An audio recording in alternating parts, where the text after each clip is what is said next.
Ingat Ryamizard Ryakudu, Jenderal Bintang 4 yang nyaris jadi Panglima TNI karena Presiden berganti. Sosok Jenderal TNI Ryamizard Ryakudu merupakan seorang veteran perang dengan sederet karir gemilang. Purnawirawan Bintang 4 itu memiliki sepak terjang yang cukup moncer hingga menduduki posisi kasat. Memiliki bapak seorang jenderal, ia juga bahkan mempersunting seorang anak jenderal. Sayangnya, ia tak sempat menduduki jabatan Panglima TNI lantaran kondisi politik di Indonesia saat itu. Lantas, seperti apa kiprah Ryamizard Ryakudu dari kasat hingga menjadi seorang Menteri Pertahanan? Jenderal TNI Ryamizard Ryakudu lahir pada 21 April 1950 silam di Palembang. Ia merupakan putra dari Majen TNI Musanif Ryakudu, seorang perwira tinggi Angkatan Darat era Presiden Soekarno. Ia menapaki karir militer sejak ia lulus dari Akabri tahun 1974. Sempat memegang beberapa jabatan, karirnya mulai cemerlang kala ia memangku jabatan Pangdam 5 Brawijaya yang diteruskan menjadi Pangdam Jayakarta. Selepas dari Kodam Jayakarta, ia mendapat promosi Bintang 3 sebagai Panglima Kostrat. Pada tahun 2001, Kasat Jenderal Endriatono Sutarto tertarik untuk menunjuknya menjadi Wakil Kasat.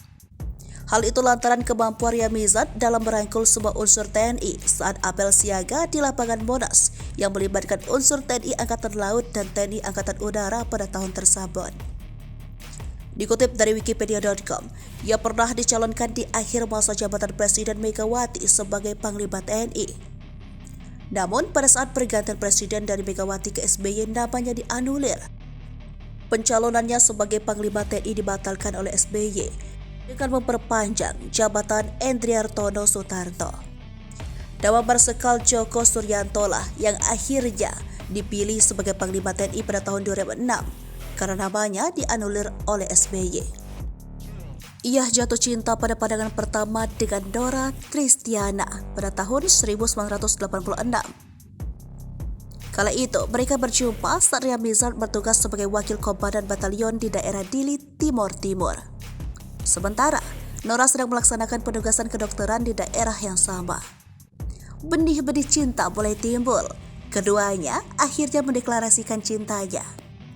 Ryamizard sempat gugup saat bertandang ke rumah Nora, yang merupakan anak seorang Panglima ABRI Jenderal Tri Sutrisno. Namun, Jenderal Tri Sutrisno menyambutnya dengan baik sehingga Ryamizard yakin untuk meminangnya. Mereka pun melaksanakan pernikahan pada November 1988. Ryamizard memang salah satu Jenderal Bintang 4 yang belum pernah menduduki jabatan Panglima TNI. Namun pada era-era sebelumnya pun namanya beberapa kali masuk dalam radar calon presiden dan calon wakil presiden. Sampai akhirnya, ia sempat menduduki jabatan sebagai Menteri Pertahanan era Presiden Joko Widodo tahun 2014 sampai 2019.